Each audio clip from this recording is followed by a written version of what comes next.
Sure. All-star reserves will be announced in the next hour or so. Safe bet that you guys will have 2 reserves on that list, potentially. Just what does it mean to you if both Gabby and Skylar get in, joining NECA in that discussion?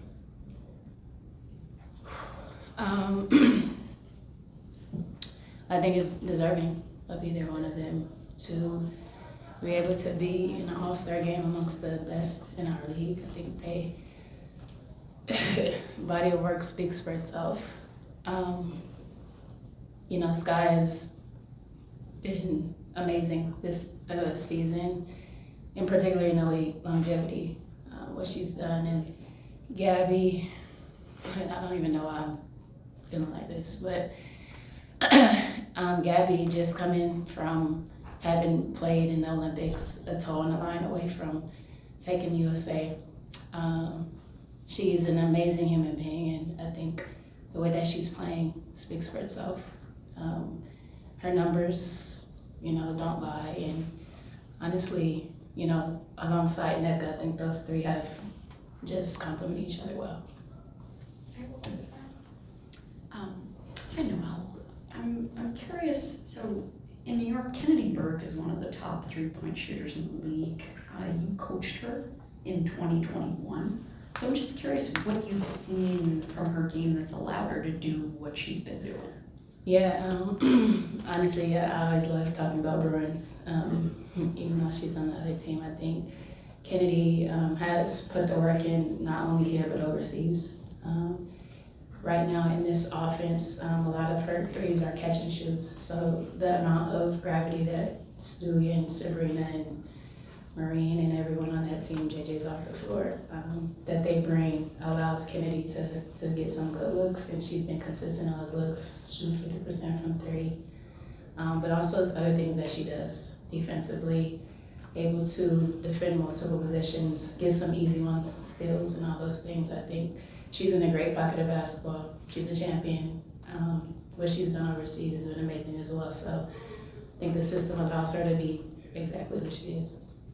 And also, you all have had some impressive wins this season, but also alongside some difficult losses. I guess I'm just curious what you think is behind some of the inconsistency this season and how the group is looking to rectify that. It's a long season, a lot of games. I can't expect my group to be excellent all the time. A couple of those, Valkyries to be specific, is the most recent one. Just the energy level of our group. Valkyries is a good team, as they're new, but they have their pros. So the matchup isn't great for us, but it's the energy things, the intangibles that we didn't quite match with. And then like the early loss against Atlanta at home, like these are the losses I'm thinking about. It's just discipline in our habits, giving up 7 and 1s in a row, but we address these things. I think we have a mature group, a group that's connected and committed to making sure that we don't have multiple games of the same thing happening. So we have been consistently inconsistent. I have told the group that, but they're aware of that, and I think we just kind of address our deficiencies game to game. 82nd Western's brothers is always with that. First, I want to ask you how both you and Liberty are 2 of the best at screen setting and also those screens. You just talk about how you've all been this season, how you felt this screen game has been with NECA, with Ezzy, with Alicia. Yeah, so we track screen assists. That's part of our offense, and part of one of our pillars is screening. And particularly NECA is always top in that stat. But now I think Ezzy is coming along just with her positioning in her screening. I think she's improved in that area as well. So screen assists are really big for us because it is a investment within our offense to make sure we get our players open, but it allows you to get open as well. And then just being committed to each other and understanding that that's beneficial for what we want to do offensively. Well, how you are is just a calm, placid person off the court, but on the court, you're one of the rare coaches that show real emotion, that show that whenever your team gets an and 1, you have that instant reaction. You talk about how that is probably a unique and maybe it's a advantage thing for your team to see a head coach really ride with your team in terms of the shots and have that and that specific energy that you bring when you do that? Yeah, I mean, my baseline is a chill individual. Basketball elevates me. I'm a competitive being by nature, and I think our team is the same way, just a competitive group. And yeah, there are exciting plays, and you know, I'm obviously thinking about the game winner the other day, but yeah, it's amazing to have a group that is just, it's the energy level that kind of ignites what you see when I do. And then, yeah, it's competition. Just making sure, you know, not just sharpen our preparation, but making sure the level of engagement is shown with my players, and I'm feeding off of that and making sure I'm locked in with them. Morning, Coach. Morning.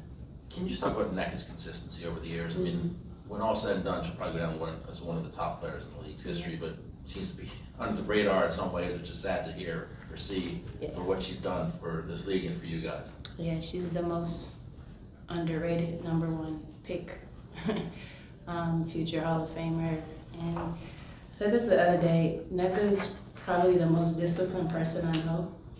It's not just like the basketball discipline, it's the life discipline. And the efficiency is no surprise to me because of how she is as an individual. And when you talk about, you know, one of the greatest to ever play the game, in my opinion, it's the work that she puts in, it's the how she does it. The leadership is impeccable. She doesn't just say the things to her team, like she does the same thing she says, and she leads by example in a lot of ways. And the thing that I'm most impressed with, Sky says, always impressed, never surprised. With NECA, same. I feel that, but the thing I'm most impressed with is like every off season she adds something and she focuses on that thing, and then in the season it's just efficient. And so the longevity, the consistency, all of those things are just who she is. And you know, basketball is just the result of that. But I'm always just amazed and in awe of like the how she does it, and yeah, I'm grateful to be coaching her.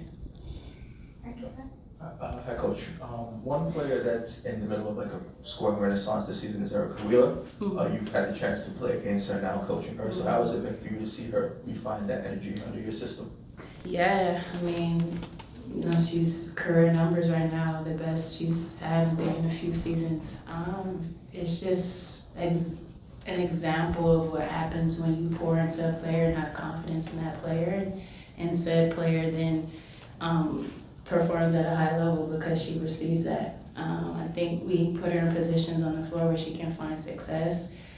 She reads the game well. She's a good pick and roll player, but I think things that what's not talked about is her defense. I think I've been able to put her on assignments that are, you know, physical assignments, you know, active assignments, and I think she's really taken the role seriously and with pride. Energy is like her mainstay. Her #2 role is to be a connector in chief, and she lives in that role too. So she's able to be 100% authentically herself within her environment, with that support, and she's been playing some really good basketball. Final question, Annie. No, just adding to what Doug asked, when you think about NECA's consistency, she's in the midst of also being union president during, you know, a pivotal year as they negotiate for a new CBA. I'm just curious what you see from her as far as her juggling and her ability to juggle both the obviously demands of performing at a high level, but also negotiating for the union. She must compartmentalize really well, because I don't see the juggling affect her, I should say. She's, you know, if you understand NECA's life story, she's the big sis. And what that comes with is a lot of responsibility, a lot of workload, and execution of that. And honestly, I don't see any lapse or lack or you know, deficiency in the area. She puts the main thing first, and the main thing is always where her feet are in the current. her team, I should say. And obviously, I know she's on calls, I know she has meetings, but there is never a time where that's disruptive to our group. So again, always amazed at how she's doing it. We have the same 24 hours as NECA, but she's able to do way more. So I think she's just embodying a leader and leadership in the president, and that's why she's one of one. Thank you. Thank you. Thank you. Thank you. Coach.